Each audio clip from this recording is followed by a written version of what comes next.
उत्तर प्रदेश में digital attendance को लेकर लगातार गतिरोध बना हुआ है। हमारे साथ प्रयागराज के कुछ शिक्षक हैं, शिक्षकों से जुड़े जो संघ हैं उनके पदाधिकारी हैं, उनसे बात करते हैं। क्या अभी डेडलॉक फाइनल नहीं हुआ, अब क्या गतिरोध है? सर्वप्रथम आपने हमें आमंत्रित किया, हमसे पूछा, जानना चाहा, इसके लिए बहुत बहुत धन्यवाद। अभी तक कोई फाइनल फैसला नहीं हुआ है। सरकार और हमारी तरफ से लगातार प्रयास जारी हैं कि कुछ रास्ता ऐसे निकल जाए कि हम सरकार की मंशा के अनुरूप कार्य कर सकें। वर्तमान में मैं सबसे पहले आपको बताना चाहूँगा कि एक गलत सिनेरियो समाज में बताया जा रहा है कि टीचर्स अटेंडेंस नहीं देना चाहते हैं। यह बिल्कुल गलत है। टीचर हर तरीके की अटेंडेंस देने चाहता है, पहले भी देता रहा है और आगे भी देता रहेगा। जैसे सरकार अटेंडेंस लेना चाहती है, हम उसके लिए तैयार हैं। तो अगर ऐसा कहा जा रहा है कि टीचर अटेंडेंस अपनी नहीं देना चाह रहा है, ये पूरी तरीके से गलत तथ्य है। टीचर देना चाह रहा है, बस उसके साथ उस व्यवस्था को लागू करने में कुछ व्यवहारिक कठिनाइयाँ हैं। उन व्यवहारिक कठिनाइयों को हम दूर करा लेना चाहते हैं, वही हमारी मांग है। अगर हमारी मांगों को आप सुनेंगे, आप जानेंगे, तो आपको निश्चित तौर पे लगेगा कि हाँ, ये मांगे जायज़ है। जैसे कि अगर किसी बीमारी को ख़त्म करना होता है तो डॉक्टर दवाई लिखता है, दवाई खानी होती है, उससे हम ठीक होते हैं, लेकिन साथ में वो कुछ प्रोटीन, विटामिन्स के लिए अच्छे भोजन की भी व्यवस्था करता है कि आप इसको भी खाएंगे तभी आप पूरी तरीके से ठीक हो जाएंगे। तो ये जो ऑनलाइन उपस्थिति है बेसिक शिक्षा सुधार में, हम भी चाहते हैं कि हमारा विभाग सुधरे। निश्चित तौर पे हम चाहते हैं, क्योंकि हमारी रोजी रोटी उसी से चलती है। हम चाहते हैं, सरकार के द्वारा तमाम प्रयास किए गए, कायाकल्प जैसे प्रयास किए गए कि विद्यालय अच्छे बन सके।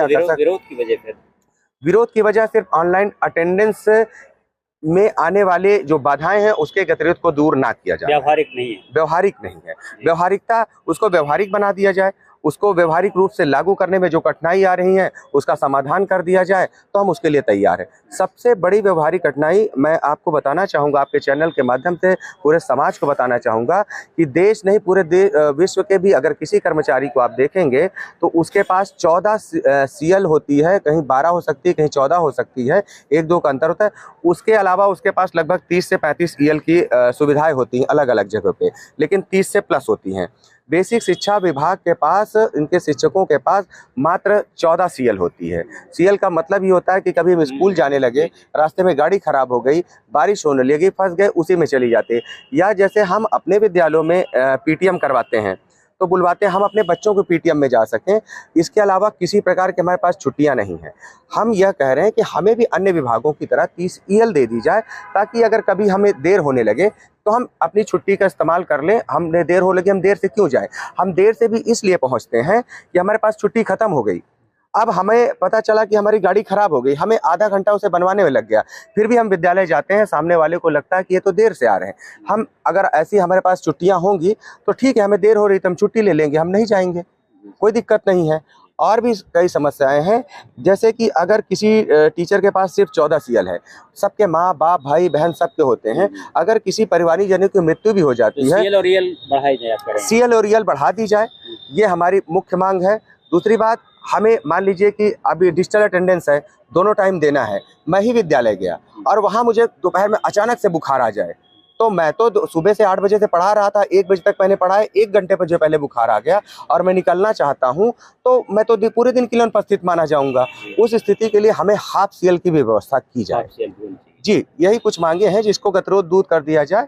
तो हम सरकार के साथ खड़े हैं, क्योंकि हम भी चाहते हैं कि हमारी बेसिक शिक्षा की नींव जो है मजबूत हो और बच्चे पढ़ें। उन गांव में जो बच्चे पढ़ते हैं वो और अच्छा पढ़ें। साथ ही साथ मैं समाज को बताना चाहूँगा कि हमारी तुलना अक्सर प्राइवेट स्कूलों से की जाती है।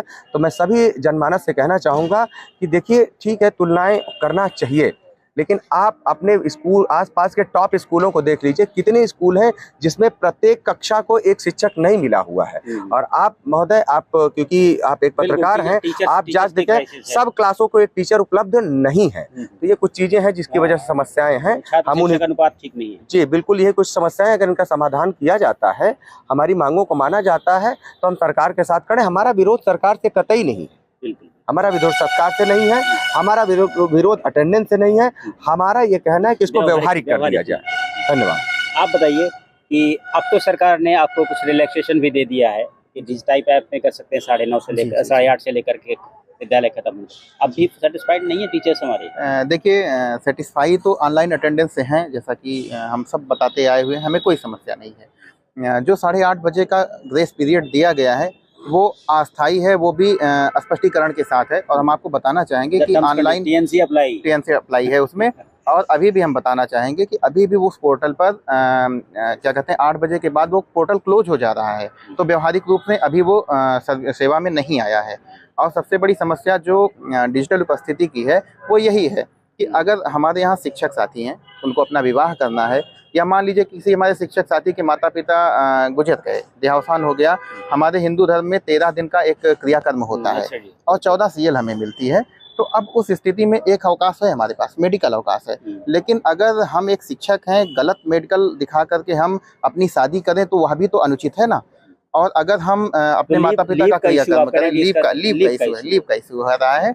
अगर हमारे पास वही समस्या है, हम विद्यालय गए और अचानक हमारे माता पिता वृद्ध हो चुके हैं, समस्या आती है कि अगर उनको बीमार हो गए या बच्चा हमारा कोई समस्या में आ गया, तो हम कैसे विद्यालय से आ पाएंगे, क्योंकि हमारा पोर्टल तो 2 बजे ही उस अटेंडेंस को लेकर के हमारी उपस्थिति दिन भर की सुनिश्चित करेगा। और मैं बताना चाहूंगा कि हमारी मांग बिल्कुल अटपटी नहीं, ऐसा नहीं कि ऐसी व्यवस्थाएं अन्य जगह लागू नहीं। आप केंद्रीय विद्यालय में देख सकते हैं, गर्मी की छुट्टियों के साथ साथ ईएल भी मिलती है। ये बताइए कि ये मांगे आपकी डिजिटल अटेंडेंस के समय ही क्यों आई, पहले के नहीं? नहीं सर, हम पहले भी तो आप मैं आपको अपने मांग पत्र दिखा सकते हैं। लगातार ये मांग पत्र हमारे जाते रहे हैं, लेकिन व्यवहारिक अनुसार चलता रहा है कि कभी किसी के पिता की मृत्यु हो गई और अधिकारी पहुंच भी गया तो उसने देखा कि इसके पिता की मृत्यु हो गई तो रिलैक्सेशन दे देता था कि चलो ठीक है, कोई बात नहीं, पिता किसी का मर गया तो जल्दी चला गया, इट्स ओके। लेकिन ये जो डिजिटल अटेंडेंस है ये मानवीय भावनाओं से बिल्कुल अलग है, ये मानवीय भावनाओं को बिल्कुल नहीं देखेगा। व्यवहारिक नहीं है ना? व्यवहारिक सेंट्रल स्कूल में छुट्टियां हैं, ईएल हैं, हमें भी ईएल दी जाए। जी, ये बताइए, विवेकानंद जी ने कहा कि ये व्यवहारिक नहीं है। जी सर। लेकिन आप लोग एक और मांग बीच बीच में कर देते हैं, आप करें हो कि आप पुरानी पेंशन भी चाहिए, इसमें भी जोड़ दिया आप लोग। नहीं, वो तो हमारी मांग, ये सिलसिला कब होगा मांग खत्म होने का? नहीं, मांग हमारी सब पूरी हो जाएगी तो ये सिलसिला खत्म हो जाएगा। तो जो कितनी मांगे और हैं? ये 5-6 मांगे हमने बता दी हैं। 7 मांगे लगभग है हम लोगों की। उसमें ओपीएस भी शामिल है? हाँ बिल्कुल। कैशलेस चिकित्सा, ओपीएस, कैशलेस है, ओपीएस है। और मुख्य मांग तो हम लोगों की 30 सीएल और 15 हाफ ईएल है। गैर शैक्षणिक कार्य से मुक्ति, ये सब हमारे अभी आपने देखा होगा सर। एक मिनट, आप बताइए, आप नया एजेंडा लेकर के भी आप लोग आ रहे हैं कि आप कह रहे हैं कि जो हमारा अतिरिक्त प्रभार दिया गया है उसमें हम काम नहीं करेंगे, सिर्फ शिक्षक का ही काम होना चाहिए? नहीं, ऐसा नहीं है। जो भी अतिरिक्त प्रभार लिए गए हैं उसमें सारे रिजाइन कर रहे हैं बहुत सारे लोग संकुल से। नहीं, वो किसी कारण से रिजाइन कर रहे होंगे, लेकिन ऐसा कोई कुछ नहीं है कि हमें कोई समस्या अतिरिक्त प्रभार से। लेकिन जो हमारी मूलभूत मांगे है, जैसा कि अध्यक्ष जी ने बताया भी, वही 5-6 मूल मांगे हैं। बाकी सरकार भी कायाकल्प के तहत बहुत अच्छा कार्य करी और सभी शिक्षक सरकार की नीति में उनके साथ हैं। हमारा कोई नीतिगत उस तरह का विरोध नहीं है, बस ही 5-6 मुद्दे हैं और कुछ। आखिरी बात, वही बात बनती नजर आ रही है कि लगातार काली पट्टी और बहिष्कार। देखिए, मुझे तो लग रहा है कि माननीय मुख्यमंत्री जी तक पूरी बात पहुंच नहीं पा रही हमारी। मुझे लगता है कि आपके माध्यम से पहुंच जाएगी, क्योंकि माननीय मुख्यमंत्री जी की जो हमें बात सुनने में आई है, उन्होंने अधिकारियों को निर्देश दिया है कि शिक्षकों से जाना जाए कि उनको क्या समस्या है और समस्याओं को जान के समाधान किया जाए। विभिन्न जिलों के बीएसए महोदयों ने भी सभी संघों को और प्रतिनिधियों को बुला के वार्ता की है और बीच का रास्ता निकालने का प्रयास जारी है। हमें उम्मीद है कि शासन प्रशासन सहित सरकार हमारी जायज मांगों को, हम सामने बैठ करके बात करने को तैयार हैं। अगर शासन कहता कि आप ये मांगे नाजायज हैं, कहीं ऐसा नहीं होता, सिर्फ आप गलत मांग कर रहे हैं, तो हम मान लेंगे। लेकिन हमारी जायज मांगों को सुन लिया जाए तो निश्चित ही सब मान जाएंगे। और गैर संरक्षित कार्डों से हम इसलिए मुक्ति चाहते हैं कि आए दिन लोगों को कहा जाता है कि टीचर्स तो स्कूल में दिखता नहीं है। अभी आप देखिए, कल का ही एक आदेश में पढ़ रहा था शायद, है ना, बुलंदशहर में कांवड़ियों में लगा दिया गया। हाँ, तो अब इस तरह के कार्यों में लगा दिया जाता है तो स्कूल हमारा प्रभावित होता है। एक और रीजन है कि जैसे हम कहीं पे जाते हैं, कहीं से विभागीय आदेश आ गया, हम लोगों के प्रशिक्षण भी होते रहते हैं और समय समय पर यहाँ पे हमारे सार्वजनिक कार्यक्रम भी होते हैं। तो विद्यालय में मान लीजिए 5 शिक्षक हैं तो 1-2 शिक्षक की वहाँ पे ड्यूटी लगा दी गई।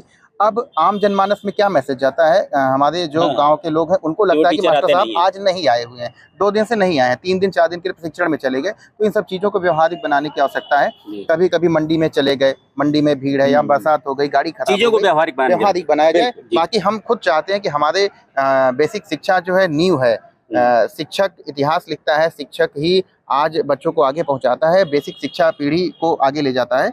तो उस चीज़ को व्यवहारिक बनाया जाए। हम सब पढ़ाना चाहते हैं, हमें भी बहुत प्रसन्नता होगी कि हमें उन बच्चों को आगे ले जाने का अवसर मिले। हम पढ़ाना भी चाहते हैं, ऑनलाइन अटेंडेंस से कोई समस्या नहीं है, बस उसके पीछे उसको लागू कराने में जो व्यवहारिक कठिनाई है वो पूरी कर दी जाए। तो हम लोगों की जो चिंता है अपने परिवार को लेकर के, अपने घर को लेकर के और खुद को लेकर के, वो व्यवहारिक हो जाएगी तो हमें कोई समस्या नहीं होगी। ठीक।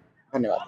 तो शिक्षकों का कहना है कि उनकी जो व्यावहारिक मांगे हैं, उन मांगों को कहीं ना कहीं ब्यूरोक्रेट्स के जरिए, अधिकारियों के जरिए मुख्यमंत्री जी के पास तक कम्युनिकेट नहीं किया गया, पहुंचाया नहीं गया। शायद यही वजह है कि अभी तक स्थिति साफ नहीं हो रही है। और अब जबकि मुख्यमंत्री उत्तर प्रदेश के उन्होंने आश्वासन दिया है कि इस बात को लेकर गंभीरता के साथ काम भी किया जाएगा, तब शिक्षकों को लगता है कि कहीं ना कहीं अब बीच का रास्ता निकलेगा। Dinesh Singh, TV9 UP, Prayagraj.